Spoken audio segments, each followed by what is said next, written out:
Hey friends, welcome back to another Monday Musing, where we take a community topic and we break it down and find out what comes out. Today's topic is brought to us by Russell Little 9556,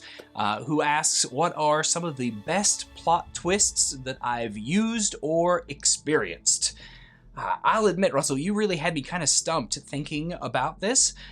My personal preference when it comes to campaigns, I usually run a lot of WotC-based modules that I then adjust and modify and build upon in order to get them the way that I want. I'm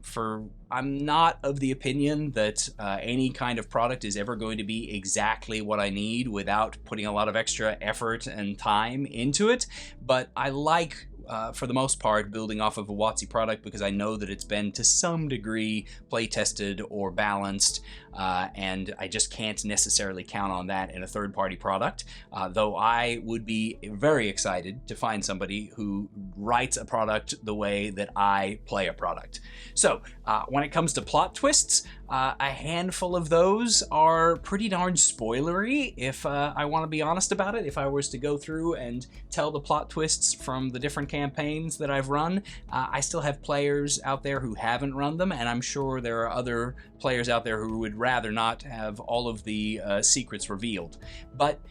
drilling into it a little more and trying to think about it before I sat down to record this video for you, I did come up with one thought on what I think makes for a really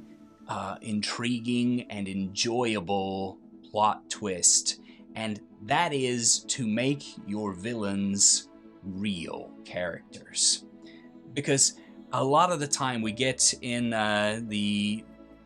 we fall into the trap of creating villains that are kind of caricatures or archetypes, and we take those to the absolute extreme, to where they're basically the big bad evil guy because they're the big bad evil guy, and not because they actually have any real driving motivation to be evil or to do the selfish thing that they're doing. And when we don't have a good motivation like that, it can really feel very flat and vanilla and straightforward when the players are encountering it. So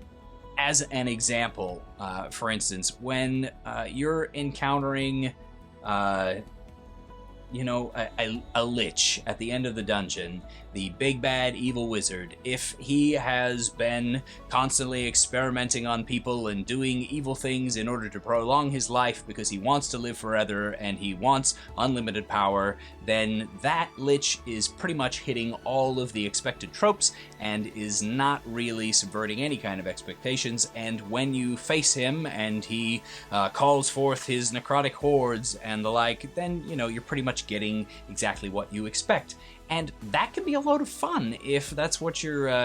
in for and what your players are looking for, but it doesn't really offer much by way of a twist. But what if your lich has prolonged his life not for his own benefit, but for the benefit of his people or his religion or his community, who are suffering from some kind of malady that can only be taken care of,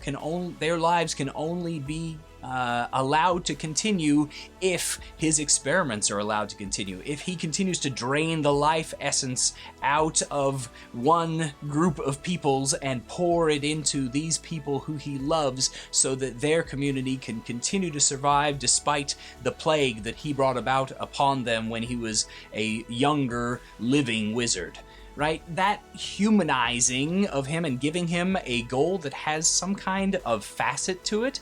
really allows for some fun twists to take place where you start to feel for your villains. And in a way, that provides a plot twist, even though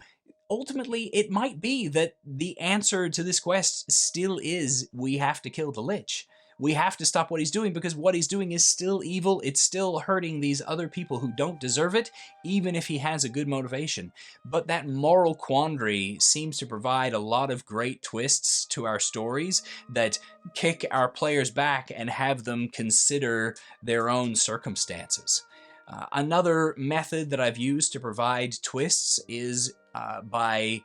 taking moments of introspection and magical divination and stretching those moments out in time from perhaps what might have been suggested in the books. There's a particular area that floats to mind that I won't mention by name because I don't want to spoil it too much. But essentially, while you're going through this this ritual experience, you're supposed to face certain things like your greatest fears and your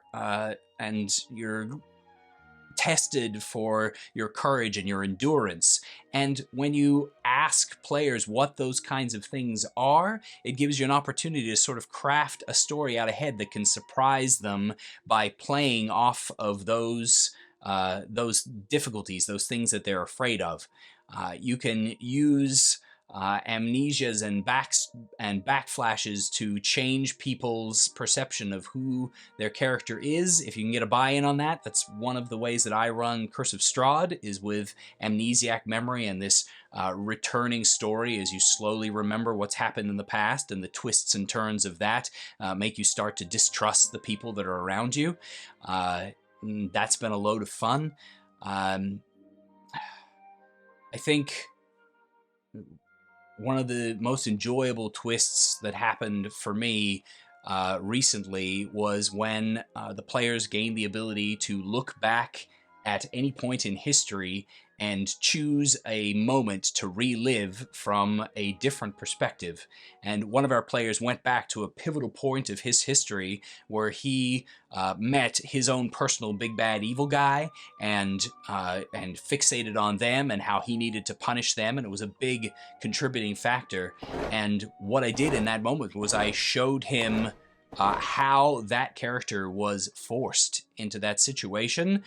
and was not in control and was not the big bad evil guy that he remembered as from his character's perspective, and then left it to him to try and figure out which of these points of view was really true. And when he came face to face with his villain, then he had to decide between his hatred that he had built into the character and the possibility that maybe this person deserved a second chance and could maybe have redemption. Because that character, that NPC, had been made human in the process, he started to view her as a person instead of just as somebody to destroy. And the end result was magical. The experience that we had was completely different from what we would have had if she had have just been a two-dimensional character that didn't have that humanizing touch. So while I don't necessarily plan specific plot hooks into each of my campaigns, and there are some of them that I just can't talk about without ruining things for players that might happen to watch this, to me, the best plot twists come from really drilling down into the motivations of our villains and, our good NPCs, and starting to build in a little bit more than black and white so that our good guys have darker shades and our evil guys have perhaps lighter motivations that have also pushed them towards the path that they've taken. I don't know if that answers the question. If it doesn't, feel free to hit me with a follow-up question and we'll go at it again. And for anybody else who has any question about Dungeons & Dragons that you would like answered in this fashion, mused upon, stream of consciousness style, then please leave a comment in the comment section down below. And otherwise, thanks for watching and happy adventuring.